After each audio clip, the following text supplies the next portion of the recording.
Hello everyone, welcome to the Comdo Show. My name is Teresa Stanley. I'm a 6th-degree black belt, and I'm here today with Grandmaster Craig Stanley, the founder of the Comdo Project.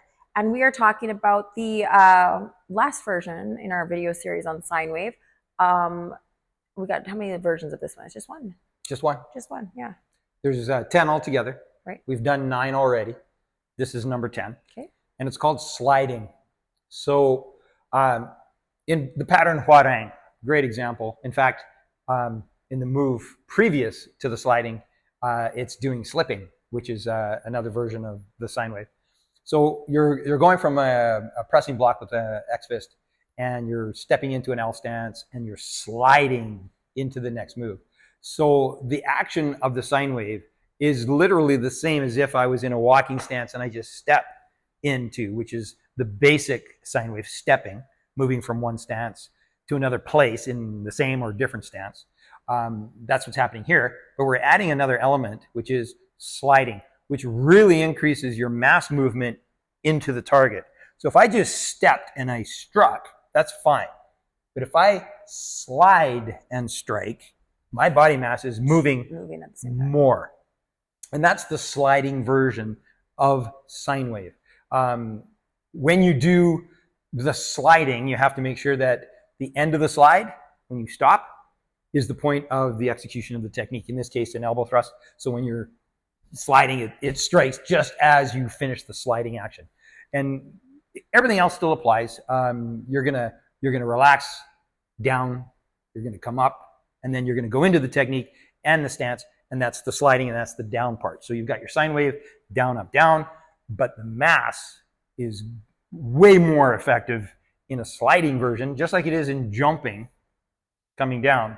Those are sort of, call it, big advantages of using sine wave to create power. And I'd be curious to people that don't do sine wave, do they slide on that move? Because if they do, that's sine wave. Right. So they do sine wave. Right. Sometimes. Versions of it anyways. So let's do a real quick recap. We have stepping, sine wave. We have on spot A, B, and C. That's with no heels up, one heel up, two heels up.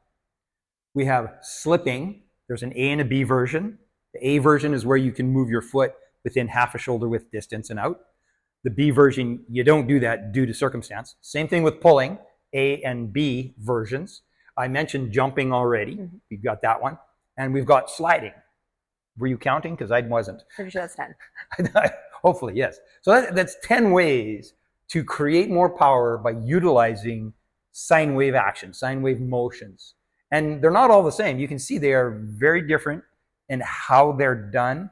I mean, jumping is completely different than just stepping, right? But they're both sine waves. One's just a more drastic version of it.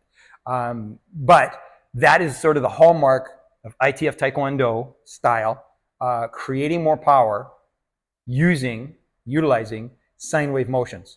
And again, many people out there, they just say sine wave is down, up, down.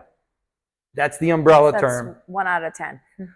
Well, it's the umbrella term, you know, and there's 10 ways to do that. Yes. Right? And honestly, I mean, 2 of those ways, 2 of the 10 are sort of lack of sine wave. They're the B versions. I like to say, right? Sine wave also being just like the way that we incorporate knee spring, hip jerk, and that like movement in space. Yeah, well, we can certainly get into more of the definition of it or the explanation of that part of it. Right now, I just wanted to get all these versions of sine wave on movement, because again, a lot of people that you see doing patterns, and this is directed at pattern, it gives you real life concepts, but they're not going to be done exactly like they're done in pattern. Nothing ever is. I mean, even a punch, right? We punch and we leave our arm out in pattern. You're not going to do that in real life. You're going to punch and pull it back, right? So the techniques in pattern are giving us concepts of stuff like torque on a punch, you know, just a lot of different concepts. And what you have to understand is pattern is training, not actual combat. It's fighting imaginary opponents. It's not very dangerous. You're not going to get hurt, right, hopefully, by that imaginary opponent. Anyways, those are our 10 sine waves. Sliding being the last one. Very dramatic, very much like the jumping, very dramatic on that one. But they all have their purpose. They all have their reasons.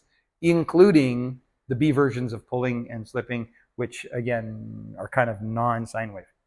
Awesome. All right. Well, thanks for watching the video, guys. Make sure to like, share, comment. Let us know what you think, and maybe other ways that you've been taught sine wave, or just different things that have come up. We'd love to hear that stuff to help us maybe answer those questions for you or explain it differently, just to help everybody have a better training process. So make sure to find us on YouTube, subscribe to our Instagrams and Facebook, and then be on the lookout for our new app that's dropping at the end of June 2026. And we will see you on the next video. Taekwondo.